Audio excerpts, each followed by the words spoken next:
Hello guys, welcome back to my channel eccentricity. तो आज हम लोग डिस्कस करेंगे जेई मेन 2024 27 जनवरी मॉर्निंग सेशन यानी कि शिफ्ट 1 जो सबसे पहला शिफ्ट हुआ था उसका एक क्वेश्चन। ये क्वेश्चन बच्चों वेक्टर अलजेब्रा का है। देखते हैं क्वेश्चन में क्या दिया है। तीन आपको सबसे पहले ए वेक्टर दिया हुआ है। ए वेक्टर क्या दिया हुआ है? आई कैप प्लस 2 जे कैप प्लस के कैप। बी वेक्टर दिया हुआ है।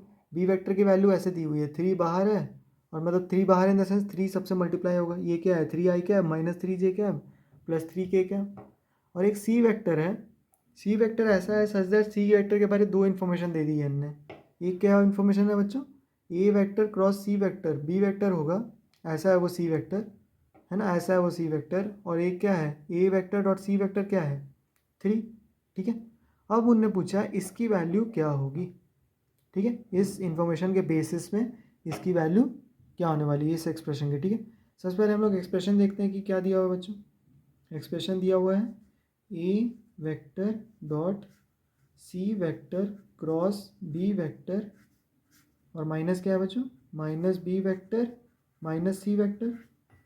जब आप इसको सॉल्व करोगे ना, जब आप इसको सॉल्व करोगे तो आप क्या करोगे? ए वेक्टर से सब जो इनसाइड में ये ब्रैकेट के दिए है ना, सब वेक्टर से ये भी कोई वेक्टर होगा, एम वेक्टर मान लेते हैं, कोई भी C vector to cross B vector, ये भी कोई वेक्टर होगा, ये भी वेक्टर है और ये भी वेक्टर है। जब ये पूरे ब्रैकेट के साथ डॉट प्रोडक्ट है ना, तो आप क्या करोगे? इंडिविजुअली हर जने के साथ आप डॉट प्रोडक्ट ले लोगे। यानी आप क्या बोलना चाहते हैं सर? यानी कि ये हो जाएगा A dot B cross C minus A dot B minus A vector dot C vector. ठीक है, आपने क्या किया? ओ सॉरी, यहाँ पे कुछ गड़बड़ कर दी। यहाँ पर क्या होगा बच्चों? ये नहीं होगा, ए वेक्टर डॉट वो उसकी पोजीशन थोड़ी चेंज होगी और इसमें मैटर करता है पोजीशन चेंज करना, है ना। अब देखो अगर डॉट प्रोडक्ट होता है तो पोजीशन मैटर नहीं करती, है ना, क्योंकि बीच का एंगल क्या है? थीटा होता है, तो कॉस थीटा कैसा भी हो, कॉस थीटा हो कॉस माइनस थीटा हो, कोई फ़र्क नहीं पड़ता। यानी कि मैं क्या बोलना चाहता हूँ? A dot B is equals to B dot A. ये अरेंजमेंट मैटर नहीं करता अगर डॉट प्रोडक्ट होता तो, लेकिन A cross B is not equal to B cross A. लेकिन इसमें भी एक लूप होल है, it is not equal to but it is equal to minus of that. ठीक है, यानी कि इसके माइनस के इक्वल हो जाता है वो, है ना, तो गलत हो जाता।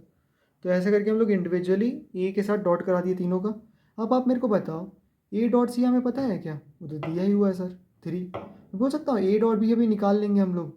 ए वेक्टर पता है, बी वेक्टर पता है, तो क्या करते हो? इंडिविजुअली आई कैप वाले टर्म्स मल्टीप्लाई कर देते हो, निकाल ही लेते हैं। इतना टाइम वेस्ट क्यों करना? ए वेक्टर क्या दिया बच्चों? आई कैप प्लस 2 जे कैप प्लस के कैप। और बी वेक्टर क्या दिया हुआ है? बी वेक्टर है 3 आई कैप माइनस 3 जे कैप और प्लस 3 के कैप। तो ए वेक्टर डॉट बी वेक्टर क्या आ जाएगा? आप क्या करते हो? इंडिविजुअली आई वाले को मल्टीप्लाई कर देते हैं, जे वाले को मल्टीप्लाई कर देते हैं, के वाले को मल्टीप्लाई कर देते हैं, तो क्या आ जाएगा? आई का यहाँ पे क्या है कोफिशिएंट? 1 और यहाँ पे 3, क्या आ जाएगा? 3। यहाँ पे क्या है? 2, यहाँ पे -3 क्या आ जाता है? -6। और यहाँ पे क्या है? 1 और यहाँ पे क्या है? 3। 2 और -3 को मल्टीप्लाई किया तो -6 और 1 और 3 को किया तो +3 और ये कितना आ जाएगा? 0। यानी कि दो वैल्यूज़ आपको मिल चुकी हैं इस एक्सप्रेशन में। तीसरी वैल्यू निकालनी है। तीसरी वैल्यू के लिए क्या करें हम लोग? तीसरी वैल्यू आप देखो क्या दी हुई है, A dot C cross B. अगर ये वैल्यू हमने निकाल ली तो काम हो जाएगा, है ना। अगर आप थोड़ा सा भी इसको जानते हैं तो ये क्या होता है? ये बॉक्स प्रोडक्ट होता है, this is equal to A C B. ठीक है, ये बॉक्स प्रोडक्ट के बहुत फ़ायदे होते हैं अगर आप इसका ऑर्डर चेंज ना करो। यानी ए के बाद क्या है? सी, सी के बाद क्या है? बी। अगर ये ऑर्डर चेंज ना करो तो अब ये क्रॉस और ये डॉट आप चेंज कर सकते हो, कोई दिक्कत नहीं है। ठीक है, और ऑर्डर चेंज करो मतलब क्या? अगर इसको ऐसे भी लिख दें, बी के बाद कौन आया है? अब देखो एक लूप बना दो। सबसे पहले ए के बाद आया सी, सी के बाद आया बी और बी के बाद कौन आया? ए, है ना।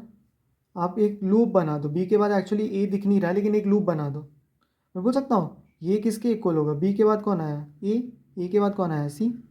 आप समझ पा रहे हो मैं क्या करना चाहता हूँ? मैं एक स्ट्रिंग से इनको बांध देता हूँ। ठीक है, अगर एक स्ट्रिंग से इनको बांध देता हूँ तो इनका ऑर्डर ए सी बी है, यही ऑर्डर रहेगा क्या? मैं बोल सकता हूँ स्ट्रिंग में क्या करेंगे, स्ट्रिंग बी को उठा के इधर ले आएंगे, है ना, पीछे आ जाएगा।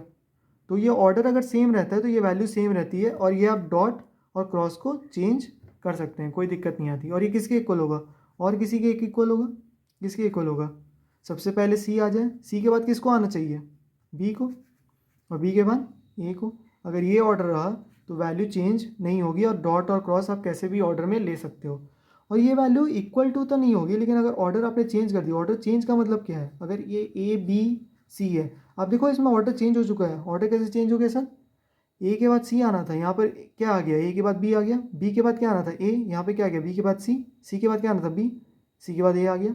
आप देखो कुछ नहीं करना होगा आपको, एक माइनस साइन लगा देते हैं और बाकी भी तीनों क्वांटिटी के माइनस के इक्वल हो जाएगा। ठीक है, बस ये जानना था ये क्या होता है, स्केलर ट्रिपल प्रोडक्ट। और इसको ऐसे लिख देते हैं, ऑर्डर अगर चेंज नहीं है तो डॉट और क्रॉस को हम लोग चेंज कर सकते हैं, कोई दिक्कत नहीं आएगी। इसको हम लोग क्या लिख देंगे, डॉट और क्रॉस को हम लोग चेंज कर सकते हैं, तो इसमें तो हम लोग का बोनस हो गया, फ़ायदा हो गया हम लोग का, बोनस नहीं हो गया है ना, बोनस मत बोलना कि बोनस हो गया, मतलब फ़ायदा हो गया है ना, अच्छा हो गया। तो हम लोग क्या करेंगे, डॉट और क्रॉस को इस तरह नहीं लिखेंगे, डॉट और क्रॉस क्या लिख देंगे, ए क्रॉस सी डॉट बी। ऐसा क्यों करेंगे सर, ऐसा क्यों करेंगे, क्योंकि एक इन्फॉर्मेशन उनने दे दी है, A cross C equals to B vector. तो ए क्रॉस सी लिखने के बाद तुरंत ही इसको क्या लिख देंगे, बी वेक्टर लिख देंगे, क्योंकि इन्फॉर्मेशन में दिया हुआ है ए क्रॉस सी। अगर आप बोर्ड्स में लिख रहे हैं तो एक करली ब्रैकेट करके लिखना होगा आपको, A cross C is equals to B vector, है ना। तो यहाँ पे क्या आ जाएगा, B vector dot B vector, यानी कि आप बी वेक्टर के साथ डॉट करा दोगे बी का, तो क्या आ रहा है बच्चों, B vector dot B vector 3i cap minus 3j cap plus 3k cap minus 3i cap minus 3j cap plus 3k cap. ये क्या आ जाएगा, 9 प्लस 9 प्लस 9 दैट इज़ 27। अब हमको तीनों वैल्यूज़ पता चल चुकी हैं। एक वैल्यू किसकी थी, ए डॉट बी की, ए डॉट सी की वैल्यू कहाँ से थी, और ये पूरे A dot C vector cross B vector की वैल्यू भी हमें मिल चुकी है 27। तो कुछ नहीं बचा बच्चों क्वेश्चन में, बस आपको क्या करना है, वैल्यू डालनी है, A vector cross dot C vector cross B vector minus A vector dot B vector minus A vector dot C vector. इसकी वैल्यू क्या निकल के आई बच्चों, 27, है ना। इसकी वैल्यू क्या निकल के आई, 0 ही निकल के आ गई इसकी तो। और इसकी क्या आई थी, इसका तो क्वेश्चन में ही दिया हुआ है, -3 हो जाएगा क्योंकि माइनस साइन है। तो क्या आ जाएगा बच्चों लास्ट में आंसर, 24। और आप लोग में से बहुत जन बोलेंगे भी कि बी डॉट बी को डायरेक्टली हम लोग क्या लिख सकते थे, बी वेक्टर के मॉड का स्क्वायर, क्योंकि दोनों के बीच में एंगल कितना है 0, तो कॉस 0 क्या हो जाएगा 0। इसको लिखते नहीं है हम लोग, A vector dot B vector को लिखते हैं ना हम लोग, mod of A vector mod of B vector cos theta, है ना। अगर दोनों ही बी वेक्टर हो गया, दोनों ही वेक्टर बी वेक्टर हो गया, यानी इसके ऊपर ही बना दिया एक और बी वेक्टर, दोनों के बीच का एंगल कितना होगा बच्चों 0, तो कॉस 0। और यहाँ पे क्या आ जाएगा बी वेक्टर, तो बी वेक्टर का स्क्वायर, है ना, मॉड का स्क्वायर। तो 27 तब भी आना ही था, कोई दिक्कत नहीं है। 24 कौन सा आंसर, ऑप्शन नंबर 2। होप आपको ये वीडियो अच्छा लगा हो, थैंक यू।